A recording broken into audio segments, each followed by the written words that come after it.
Na noite de 30 de dezembro de 1976, Angela Diniz foi assassinada com 4 tiros pelo seu então namorado Doca Street.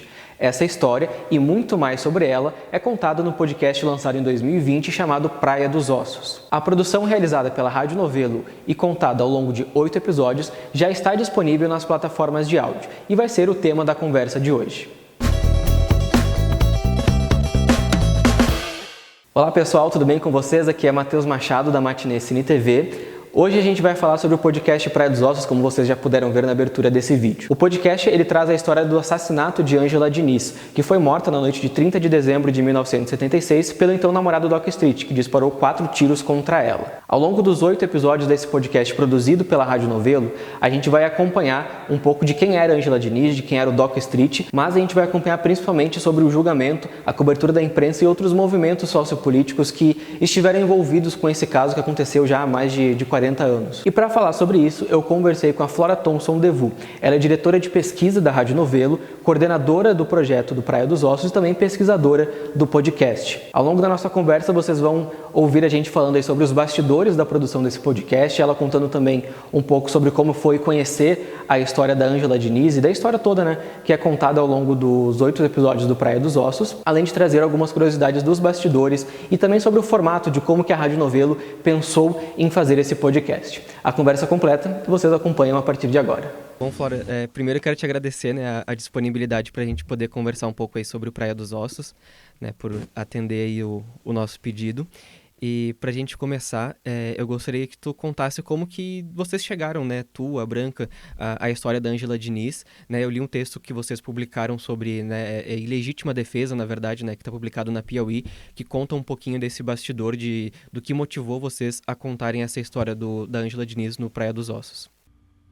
Claro. Bem, eu acho que entre nós três, a gente teve caminhos muito diferentes para chegar nessa história, que, enfim, a Branca é de outra geração e ela viveu a história, claro que não tão intensamente, porque ela era adolescente quando aconteceu, mas ela lembrava da história e a mãe dela era ativa no movimento feminista na época. Então, para ela tinha ficado como, assim, um desses casos que marca a história. E teve um dia que ela, depois de uma gravação qualquer, eu acho que assim, do Maria Vai com as Outras, ela comentou com a Paulinha. Eu não sei. Eu acho que porque a Paulinha adora história de crime, então ela ao contrário da Branca. Mas a Branca falou, a Paulinha gosta de história de crime, então você conhece essa da Angela Diniz? E quando a Paulinha não conhecia, para a Branca isso quase acendeu um sinal de alerta. Porque para ela percebeu que a memória geracional desse caso estava, enfim, se apagando, estava morrendo. Então, ela percebeu que estava meio que na hora de recontar essa história. Eu, claro, enfim, a Paulinha é brasileira, eu sou norte-americana e, enfim, eu estou sempre...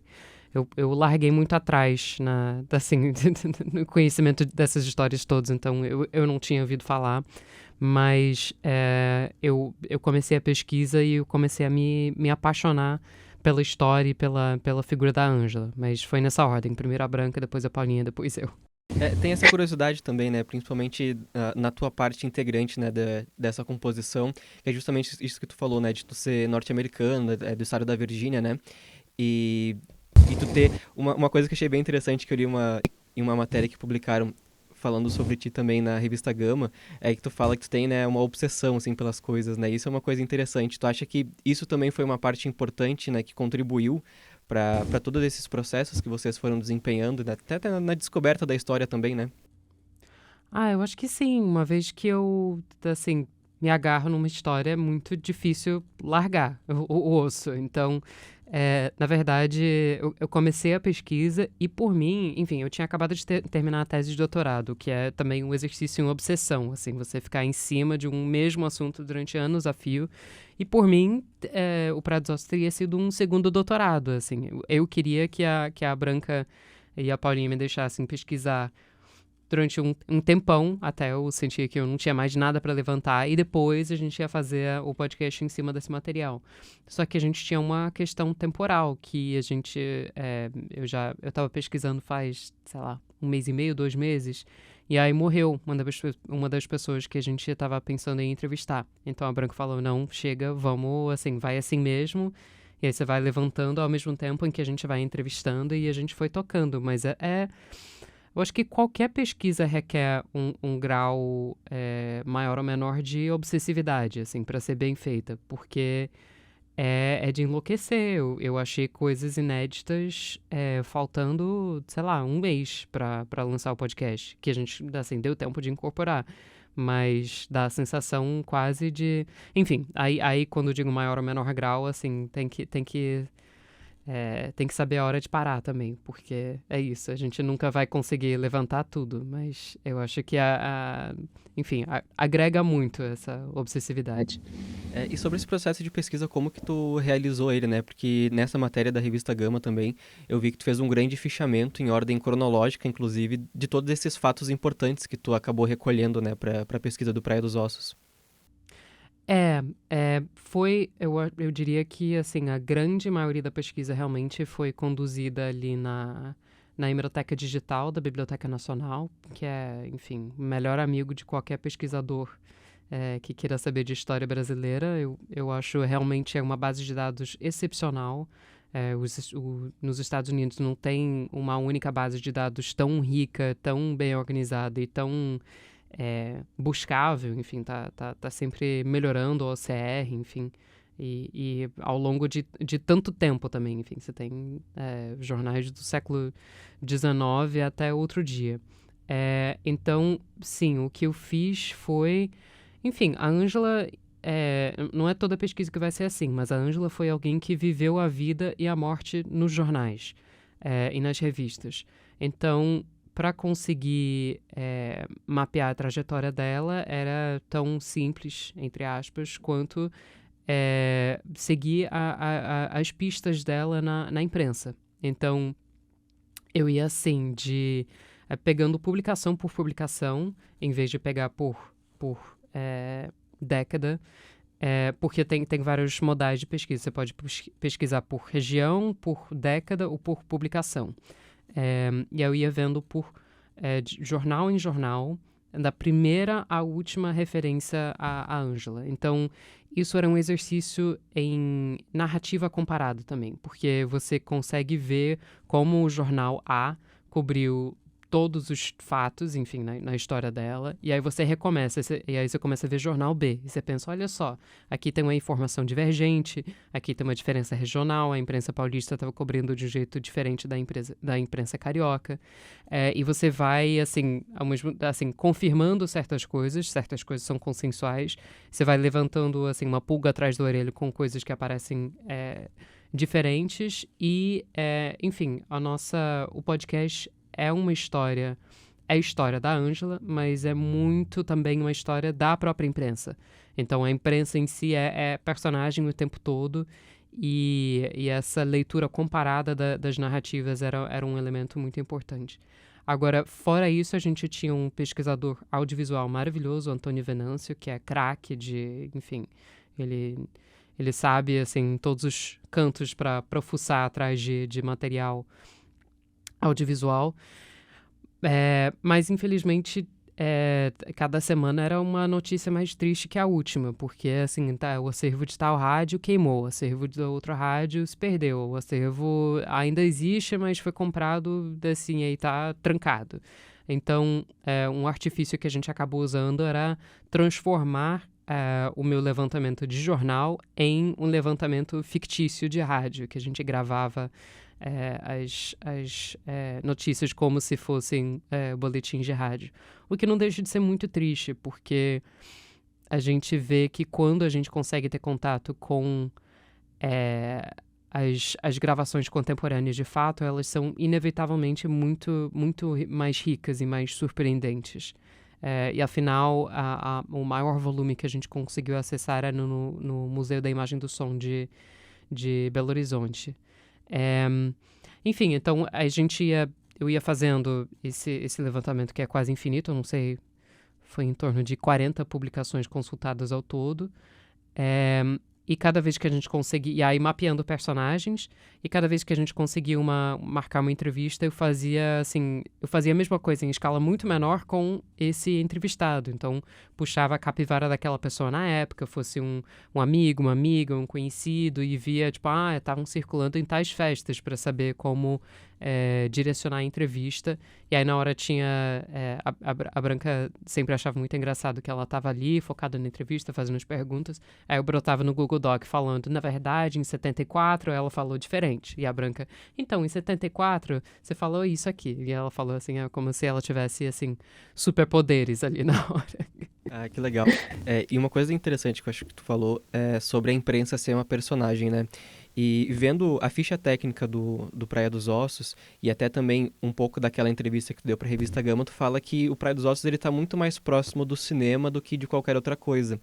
Mas tu acha também que esse trabalho, tanto teu de pesquisa, como que vocês desempenham de forma geral no Praia dos Ossos, também está linkado com o jornalismo?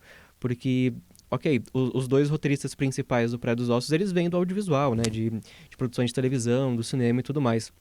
Mas tu acha que também tem um pouco do jornalismo, talvez do jornalismo literário ou de um jornalismo narrativo presente ou talvez entranhado em como vocês contam essa história?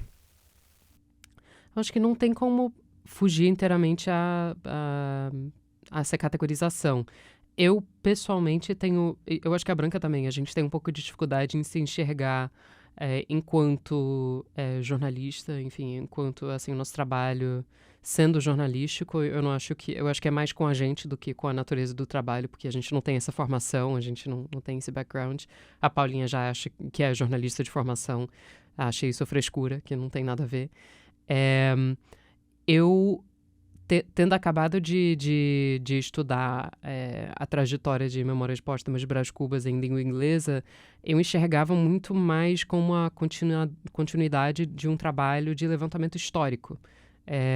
Mas eu acho que ali tem... É isso, assim, o passado está sempre com a gente, e uma leitura que é histórica, quando se insere no discurso contemporâneo, se torna uma espécie de jornalismo também. Então, eu acho que não saberia muito bem por onde traçar essa linha, mas eu acho que o Praia é bem-vindo tanto no campo do cinema, quanto do jornalismo, quanto da história.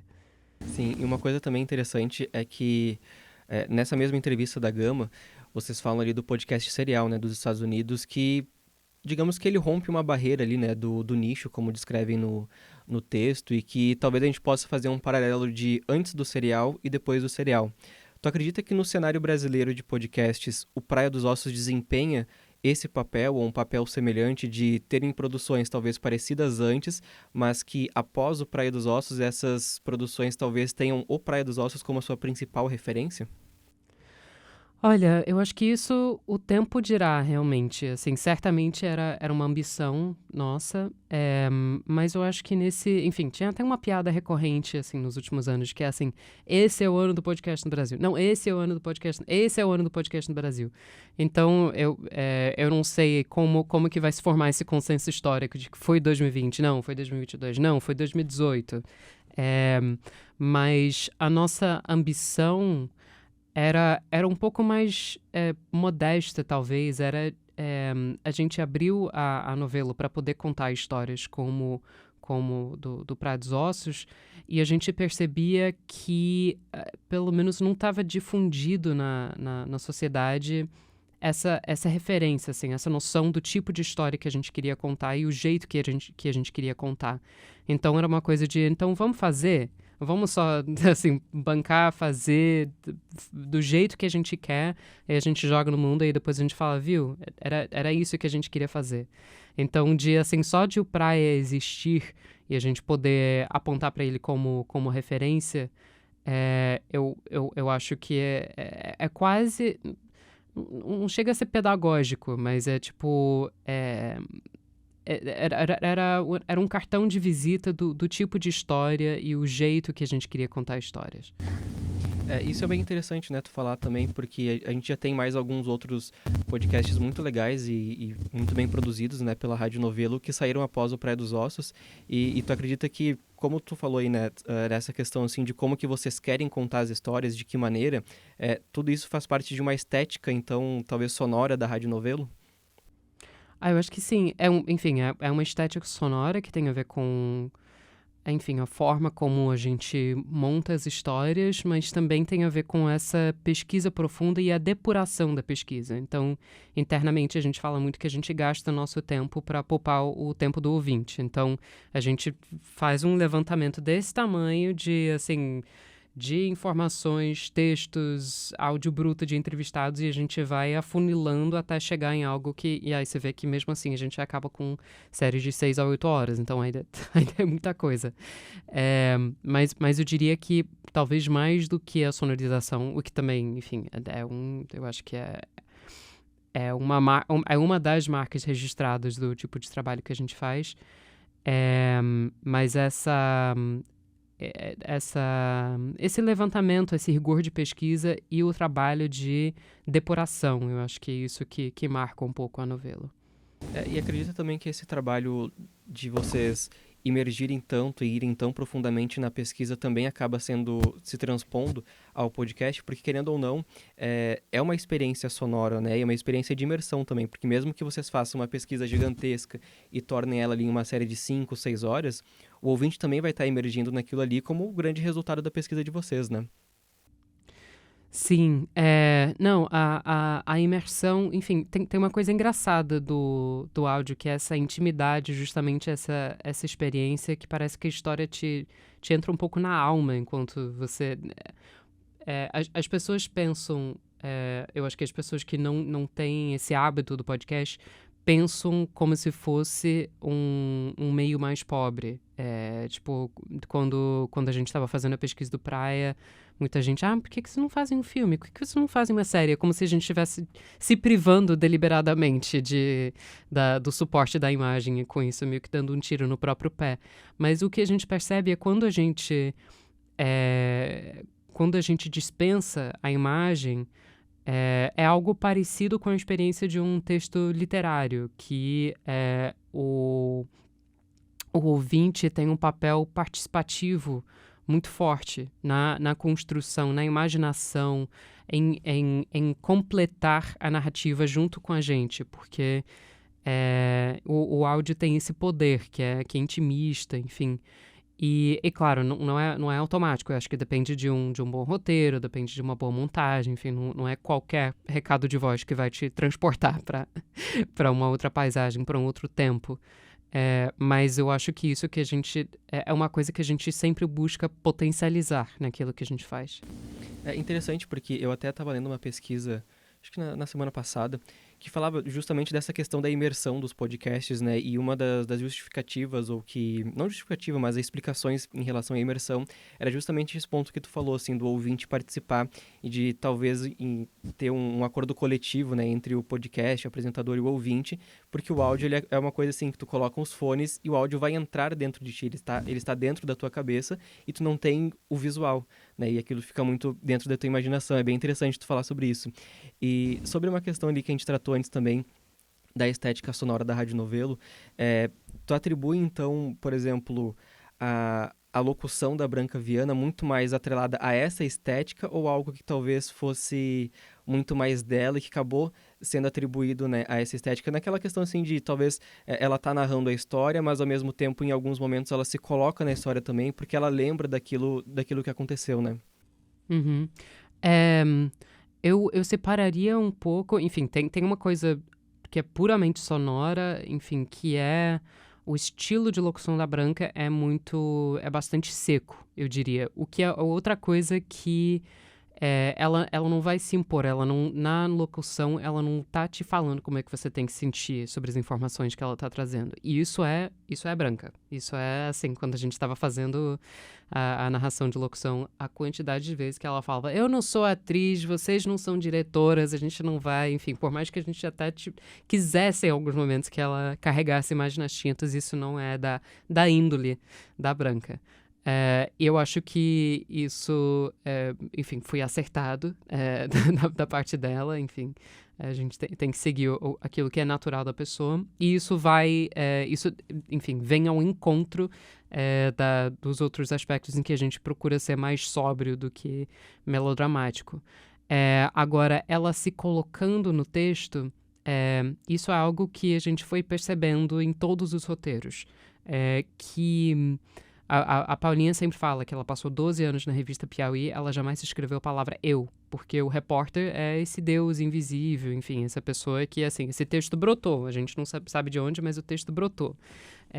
Mas no áudio existe uma voz, existe uma corporeidade, você ouve sotaque, você ouve o timbre, e aí isso sugere um corpo, uma pessoa com experiências, com perspectivas, não tem como a gente fingir, assim, a menos que a gente vá para um modo completamente BBC, de, assim, uma pessoa que é mais um locutor puro e simples, a gente sente uma parcialidade ali, enfim.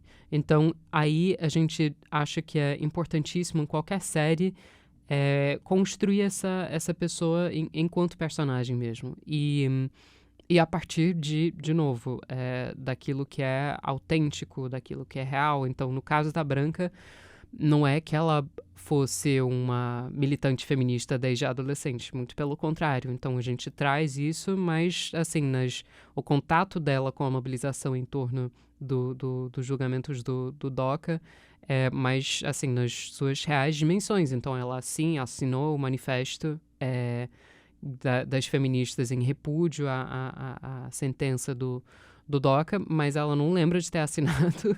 E aí, no final da série, a mãe dela confessa que ela acha que ela deve ter assinado em nome dela e da irmã. E a Branca recentemente falou, assim, tem uma coisa até que tem o nome da mãe da Branca, a irmã e até da avó. E a Branca outro dia tava fazendo as contas e falou assim, acho que a minha avó tinha morrido já. Então, tipo assim, foi mais um índice de que talvez fosse a mãe da Branca metendo a louca e botando todos os nomes das mulheres da família. Mas esse recurso narrativo é algo que é sempre presente, que a gente entende quase como uma exigência, tanto do áudio quanto do roteiro em podcast, de que a voz não é uma voz neutra, a voz pertence a alguém e a gente precisa conhecer esse alguém. E como tu falou também, né, e antes a gente conversou também sobre isso, de uma questão do podcast ter elementos jornalísticos ali entranhados nele e tudo mais.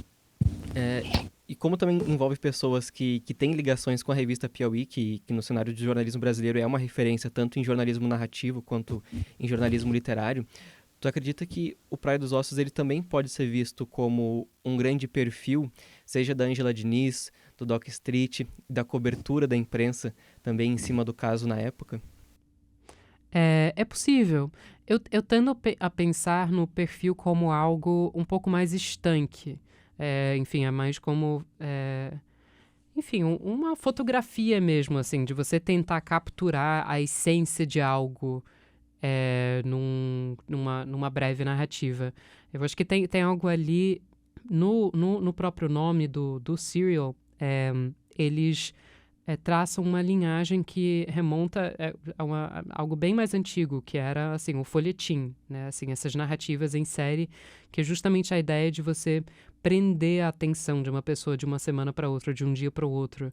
Enfim, essas histórias que saíam em pedaços nos jornais, fosse de ficção ou não ficção, mas que chegava a prender a atenção da nação, enfim, na Inglaterra, nos Estados Unidos, no Brasil. Infelizmente, no Brasil, o folhetim tem muito essa conotação de literatura barata, uma coisa que, enfim, que não remete ao jornalismo, digamos. Então, a gente acabou não trazendo tanto essa referência. Mas eu acho que é algo que a gente tenta fazer... Enfim, certamente dá para comparar com a Piauí em termos do tamanho das reportagens, que enfim, a gente não poupa o espaço. Mas se a gente fosse olhar para uma linhagem jornalística, talvez eu remetesse mais a essa literatura seriada mesmo. Sim, e uma coisa interessante que tu falou também, até pra gente se encaminhar talvez para uma última pergunta, é que como no processo de pesquisa muita coisa tinha se perdido, ou os direitos acabam pertencendo a outras empresas que adquiriram aquele material. Como que foi trabalhar, não vou dizer essa barreira, ou talvez o limiar, entre contar uma história de verdade, utilizando elementos de não ficção e talvez elementos que acabam sendo uma ficção por vocês pegarem um texto e transformá-los em uma locução de rádio? Eu diria que isso era sempre um cabo de guerra entre eu e os roteiristas, o Aurélio e o Rafael. Porque toda vez que eles queriam... Enfim, existem momentos em que não tem jeito. A gente recorre, de certa forma, à imaginação. Enfim, a gente tem os limites do que é possível saber. Então, existiria mais espaço para a gente especular, para a gente tecer nossas próprias cenas. Mas como eu tinha mergulhado tão profundamente em tantas narrativas e levantado tantos dados antes da gente chegar na fase da roteirização, eu brigava muito para a gente assim, se ater o máximo possível aos fatos conhecidos, ao verossímil dentro das linhas daquilo que era possível mapear, mesmo quando isso era narrativamente menos interessante. Enfim, eu devo ter sabotado, em parte, o interesse narrativo, o suspense, digamos, em alguns aspectos do Praia dos Ossos, por essa... quase uma possessividade, assim, com aquilo que eu consegui mapear. E isso, para mim, era sempre em primeiro lugar. E aí, enfim, eu peço desculpas aos ouvintes pelo que podem ter deixado de ouvir por causa disso, mas... Sim. Bom, Flora, era basicamente isso, assim, que eu gostaria de conversar contigo mesmo, assim, trazer esse bastidor de como que foi, talvez, construído o alicerce, né, que nos trouxe o Praia dos Ossos. Eu quero te agradecer demais pela disponibilidade, por ter conversado com a gente, porque essa entrevista ela é parte do meu projeto de estágio supervisionado da faculdade aqui no último semestre, e eu estou linkando ele com um site que eu tenho há alguns anos que fala sobre cinema, sobre séries, e talvez para o nosso público seja um pouco estranho acompanhar, né, a gente falar de um podcast, mas o Praia dos Ossos ele também é descrito como uma série documental, né, então... Acho que é um novo momento, talvez, desse consumo de conteúdo, seja audiovisual e áudio e visual, né? Então, também tem uma transmediação muito interessante no Praia dos Ossos, né? Com o material que vocês colocaram no site, como um apoio, um suporte para o que a gente vai escutando ao longo dos episódios. E eu deixo também o microfone aberto para ti, caso tu queira pontuar alguma coisa que seja importante, né? Sobre o Praia dos Ossos e que talvez a gente não tivesse abordado aqui na entrevista. Mas, de antemão, já te agradeço novamente pela disponibilidade por conversar com a gente.